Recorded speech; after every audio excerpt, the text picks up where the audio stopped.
Everyone, मैं अनुज कुमार स्वागत करता हूं आप सभी का अपने प्यारे से चैनल टॉपर विद अनुज पर। आज मैं आप लोगों को कराने वाला हूं कक्षा 10 गणित, जिसमें आज हम करेंगे प्रश्नावली 4.1, जिसमें आज हम सभी 4.1 के जितने भी क्वेश्चन हैं आज हम उनको करने वाले हैं बारी बारी से।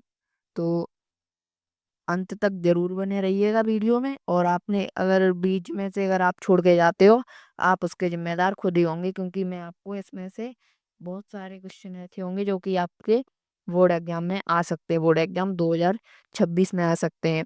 तो करते हैं ज़्यादा देरी ना करते हुए शुरू।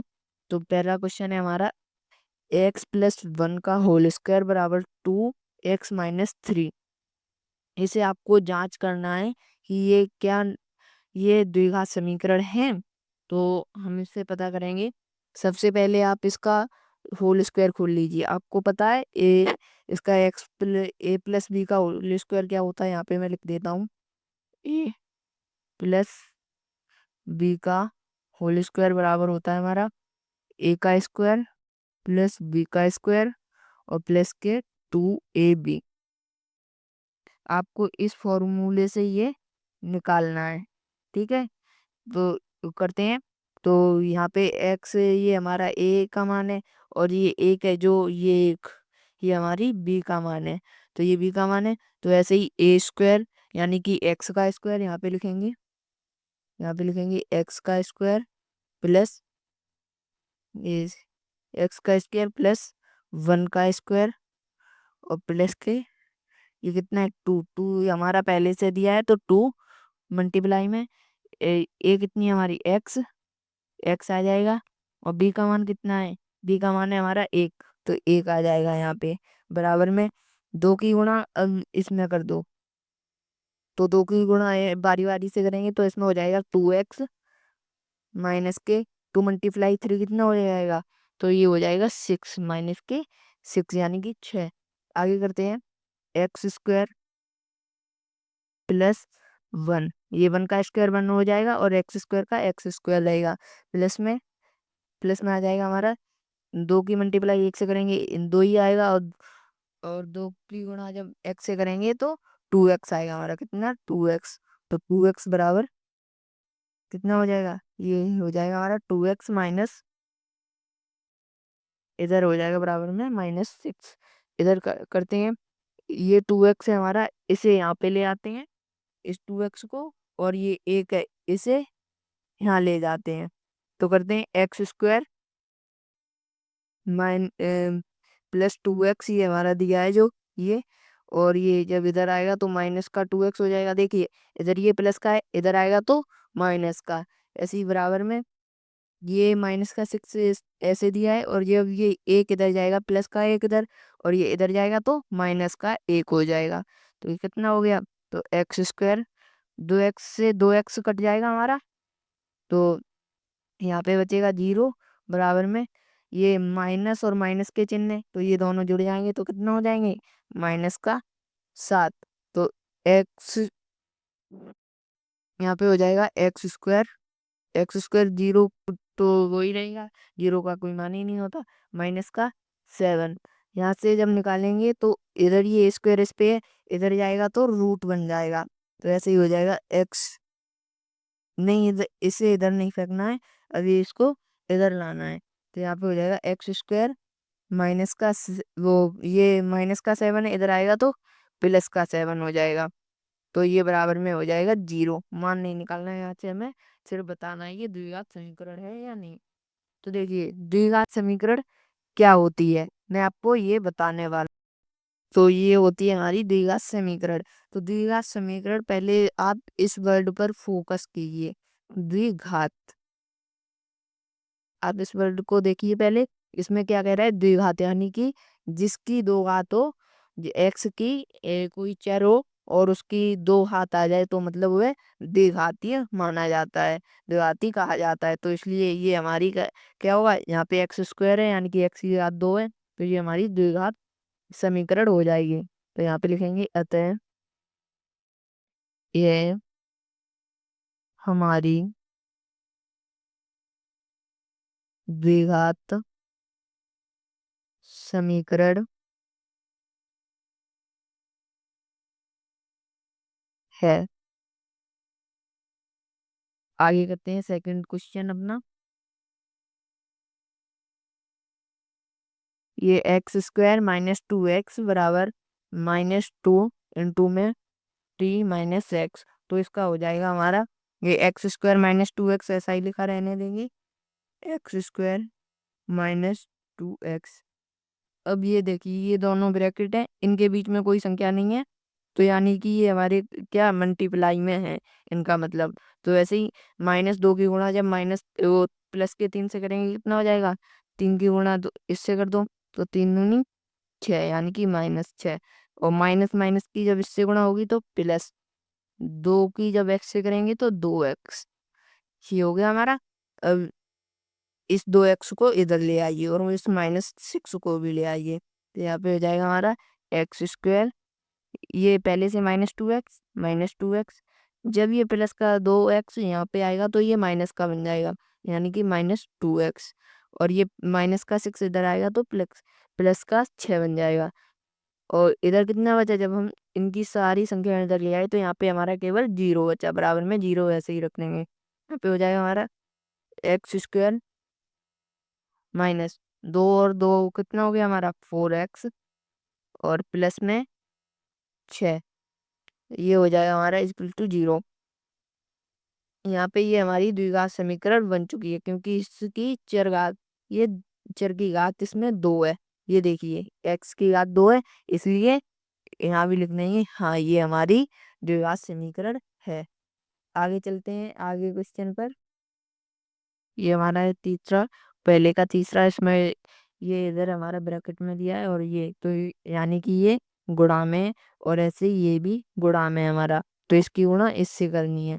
तो सबसे पहले इस x की गुणा इस पूरे से करिए, तो यहाँ पे लिख देंगे हम x ब्रैकेट x-2, और ये प्लस है, प्लस 1 की गुणा इससे करेंगे ब्रैकेट में x-2 से, और ऐसे ही बराबर में लिखेंगे इस प्लस एक्स की गुना इस x-1 में करेंगे, तो ये हो जाएगा हमारा x मल्टीप्लाई में कितना x-1। ऐसे ही ये +3 की गुणा इनसे करेंगे, तो यहाँ पे +3 की गुणा हमें किससे करनी है x-1 से कर देंगे। अब यहाँ पे हमारे जब इससे गुणा करेंगे तो कितना आ जाएगा हमारा एक्स स्क्वायर माइनस के x गुणा इसमें करेंगे तो -2x, और प्लस में 1 की गुणा इससे करेंगे तो x आएगा, और इससे करेंगे तो -2 आएगा, बराबर में x की गुणा x से करेंगे तो एक्स स्क्वायर माइनस x की गुणा 1 से करेंगे तो x आ जाएगा हमारा, प्लस 3 की गुणा x से करेंगे तो 3x माइनस का 3 की गुणा ये प्लस का और ये माइनस की गुणा करिए तो माइनस चिन्ह आ गया, और 3 की 1 से करेंगे तो 3। ठीक है, ऐसे ही अब ये जितना भी है इसे यहाँ पे ले आएंगे, तो ये हो जाएगा हमारा एक्स स्क्वायर माइनस का ये एक्स स्क्वायर, ये -2x और प्लस x कितना हो जाएगा हमारा, ये हो जाएगा हमारा माइनस का x बचेगा यहाँ से, क्योंकि -2x में से प्लस का x घटेगा तो -x। और सही ये +3x है और ये -x, तो यहाँ पे कितना बचेगा 2x जब इधर आएगा तो ये माइनस में हो जाएगा 2x, यानी कि माइनस का 2x हो जाएगा। यहाँ पे कितना है -2 लिख देंगे, ये -3 इधर आएगा तो +3 बराबर में 0। तो एक्स स्क्वायर से हमारा एक्स स्क्वायर कट गया, यहाँ पे कितना हो गया ये -3x, माइनस ये दोनों जुड़ जाएंगे तो ये -3x हो जाएगा, और ये कितना हो जाएगा माइनस वो प्लस का 1 बराबर 0। क्या ये हमारी द्विघात समीकरण है, ये हमारी द्विघात समीकरण नहीं है, तो यहाँ पे हम लिख देंगे नहीं। क्यों नहीं है, क्योंकि इसमें किसी भी चर की घात हमारी 2 नहीं है, इसलिए ये हमारी द्विघात समीकरण नहीं होगी। तो इसमें लगभग 10 सवाल हैं, वो आपको खुद करने होंगे पहले क्वेश्चन के। अब मैं आपको कराने जा रहा हूँ इसका दूसरा क्वेश्चन। तो हम करने जा रहे हैं दूसरा क्वेश्चन। तो दूसरा क्वेश्चन करने से पहले आप पहले चैनल को सब्सक्राइब कीजिए और वीडियो को लाइक कीजिए, उसके बाद हम दूसरा क्वेश्चन शुरू करेंगे। तो कीजिए, जल्दी कीजिए। कर दिया?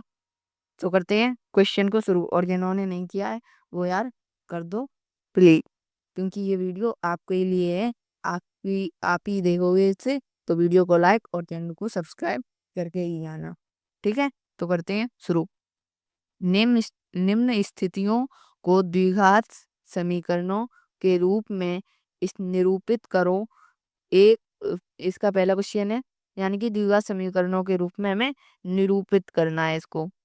ठीक है, तो ये पहला क्वेश्चन क्या है हमारा, तो दूसरे का पहला है हमारा, एक आयताकार भूखंड का क्षेत्रफल, यानी कि आयताकार भूखंड का क्षेत्रफल हमें कितना है, 528 मीटर स्क्वायर है।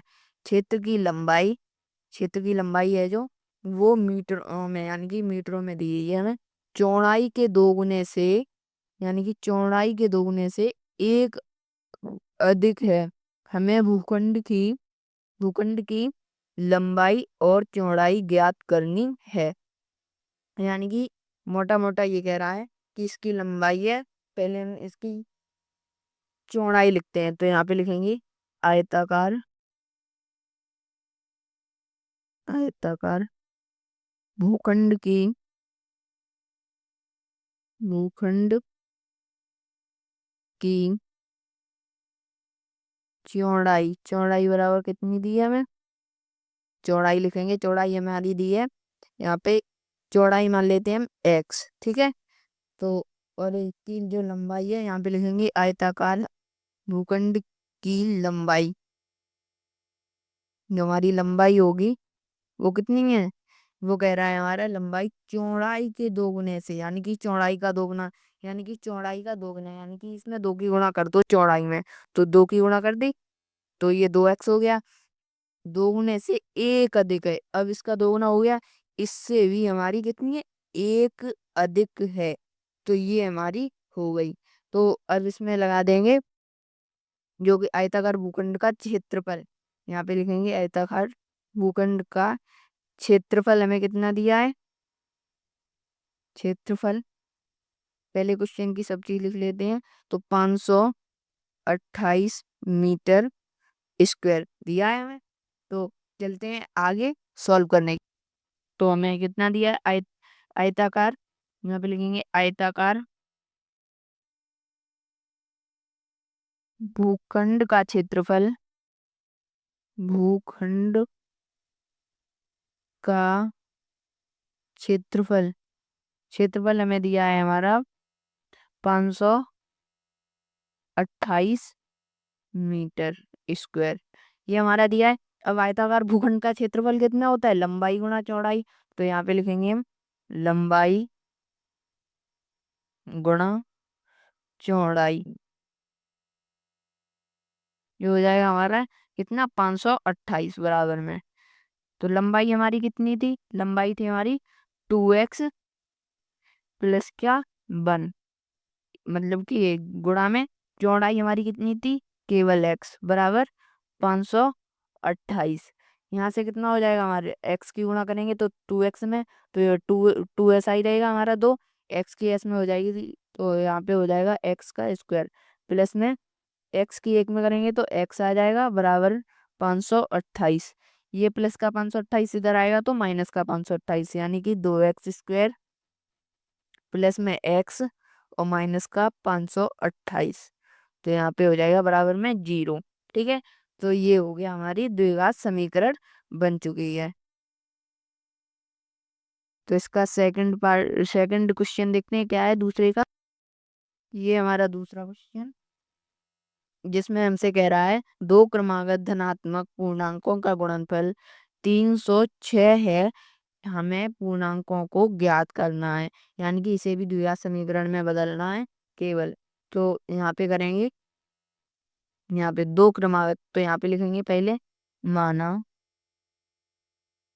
लेट करके चलेंगे यहाँ पे, माना पहली पहला धनात्मक पूर्णांक,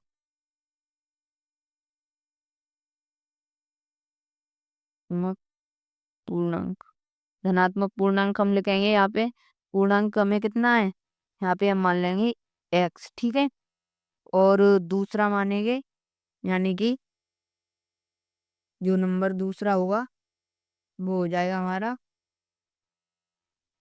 यहाँ पे। तो दूसरा क्रम धनात्मक क्रमागत, क्रमागत लिखेंगे, क्रमागत धनात्मक पूर्णांक, धनात्मक पूर्णांक बराबर में कितना हो जाएगा। ये क्रमागत अगर ये x है तो इससे अगला कितना आएगा, x+1। तो ये हमारा हो जाएगा x+1। अगर तीसरा पूछता तो x+2 हो जाता ऐसे। तो इसमें करेंगे सबसे पहले, तो इसका जो गुणांक यानी कि इसका गुणनफल करना है। तो यहाँ पे लिखेंगे दो क्रमागत धनात्मक धनात्मक पूर्णांकों पूर्णांकों का गुणनफल हमें कितना दिया है, का गुणनफल, गुणनफल बराबर है हमारा 306। 306 हो जाएगा। दो क्रमागत धनात्मक पूर्णांक, पहला ये है दूसरा ये है, तो इनकी गुणा कर दो। यानी कि गुणनफल बताया है तो गुणा x गुणा x+1 ब्रैकेट में लिखो, बराबर में कितना है हमारा 306। 306 आ गया। x की x से करेंगे तो x², और x की गुणा जब 1 से करेंगे तो x आ जाएगा प्लस का, बराबर में 306। तो x² प्लस में x माइनस ये 306 इधर आएगा तो माइनस का हो जाएगा, तो माइनस का 306 बराबर 0। तो ये भी हमारा द्विघात समीकरण बन चुकी है। ये हमारी द्विघात समीकरण बन गई है। अब करते हैं तीसरा क्वेश्चन। ये हमारा तीसरा क्वेश्चन, लेकिन मैं इसे कराने से पहले आप लोगों से एक बात कहना चाहूंगा। जिन लोगों ने अभी तक चैनल को सब्सक्राइब व वीडियो को लाइक नहीं किया है तो कर दीजिए यार, ये आपकी वीडियो है, आप ही देख रहे हो, और इसमें आपका ही फायदा है, तो कर दीजिए। और अगर आपका कमेंट के बाय में अगर हाइप का ऑप्शन आता है तो उसे भी कर देना। और बाकी कमेंट में जो मैं सवाल पूछूंगा इसके बाद उसका आंसर जरूर दे के जाना। वो सवाल बहुत इम्पोर्टेंट होने वाला है, तो उसका आंसर देना। और ये भी सवाल बहुत इम्पोर्टेंट सवाल है, ये आपका आ सकता है पेपर में, तो इसे देखना ना भूलें। तो करते हैं क्वेश्चन की शुरुआत। यहाँ पे क्या कह रहा है, रोहन की माँ उससे 26 वर्ष बड़ी है, उनकी आयु वर्षों में दिया है, का गुणनफल अब से 3 वर्ष पश्चात 360 हो जाएगी। वर्ष बाद यानी कि उनका गुणनफल कितना हो जाएगा, 360 हो जाएगा। हमें रोहन की वर्तमान आयु ज्ञात करनी है। तो यहाँ पे लिखेंगे माना माना रोहन की आयु, यहाँ पे लिखेंगे माना रोहन की आयु बराबर x मान लेंगे, ठीक है। और इसकी रोहन की, यहाँ पे रोहन की माँ की आयु, रोहन की माँ की आयु बराबर हम कितनी मानेंगे, ये हमारी, यानी कि जब इसकी x है तो ये कितनी वर्ष बड़ी है, यानी कि 26 वर्ष बड़ी है। तो यहाँ पे x तो है ही, और इससे कितनी है प्लस में, तो 26 वर्ष बड़ी है। यहाँ पे x वर्ष और ये x+26 वर्ष, ये इनकी कौन सी आयु है, वर्तमान आयु। तो अभी ये कह रहा है उनकी आयु का गुणनफल अब से 3 वर्ष पश्चात, यानी कि 3 वर्ष पश्चात। यहाँ पे लिखेंगे प्रश्नानुसार, प्रश्नानुसार यहाँ पे लिखेंगे। तो यानी कि रोहन की यहाँ पे लिखेंगे 3 वर्ष पश्चात। 3 वर्ष पश्चात का मतलब होता है बाद, 3 वर्ष बाद रोहन की आयु कितनी हो जाएगी, की आयु बराबर, अगर बाद में बोलता है तो जुड़ जाता है जो इसकी आयु होती है, और पहले बोलता है यानी कि पूर्व बोलता है तो घट जाता है। इसमें बाद में बोला है तो यानी कि x प्लस के 3 हो जाएगी, यानी कि 3 वर्ष पश्चात।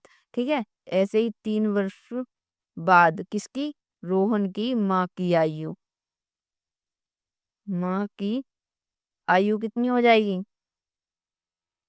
वो हो जाएगी एक्स प्लस 26 है ये हमारा, 26 और प्लस में 3, तो ये हो जाएगा हमारा एक्स प्लस का 29। ये इतनी वर्ष की हो जाएगी। ठीक है, वर्ष लिख लेते हैं यहाँ पे, वर्ष।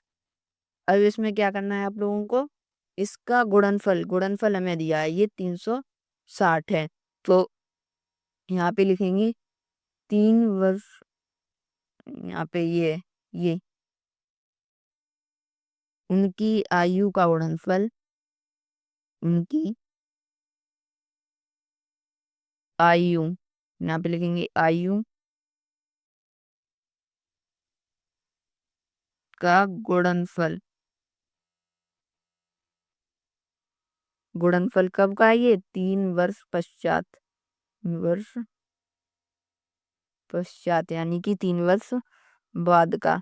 तो इसका गुणनफल करना है हमें, तो ये इसका गुणनफल कितना दिया है हमें, इसका दिया है 360, तो यहाँ पे लिखेंगे 360। अब हमारा कितना हो जाएगा ये आयु का गुणनफल, यहाँ पे 3 वर्ष पश्चात इनकी, यानी कि ये दो आयु दी है, हमें इनका गुणा करना है, तो x+3 एक ब्रैकेट में, और इसकी गुणा हो जाएगी किसके साथ, x+29 के साथ, यानी कि x+29 गुणा में, ये हमारा किस में हो जाएगा, गुणा में हो जाएगा। ठीक है, तो करते हैं आगे, यहाँ से आगे करेंगे, तो ये हमारा x+3 है, इसके इसमें करेंगे, तो सबसे पहले x की इन दोनों में कर लेते हैं, तो यहाँ पे लिखेंगे x गुणा कितना है ये x+29, तो यहाँ पे x+29 लिख देंगे, x प्लस का 29, ये हो जाएगा।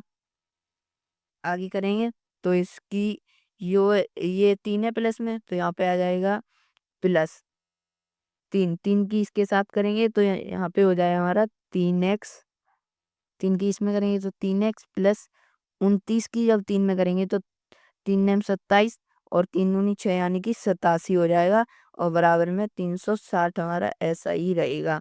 तो x की जब इसके साथ करेंगे तो कितना हो जाएगा हमारा, तो x² प्लस का कितना हो जाएगा 29, और प्लस में